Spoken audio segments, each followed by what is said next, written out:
Ya, kita lihat sajalah, dia mulai mengutak-atik kursi atau porsi atau posisi maksud saya, kepala dinas, penjabat bupati, wali kota, dengan orang-orang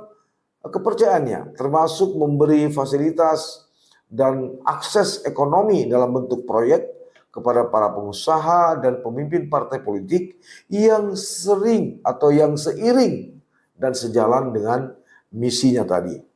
Kecuali itu, Ombus juga mengobrak-abrik posisi kursi direktur Bank Aceh Syariah, kemudian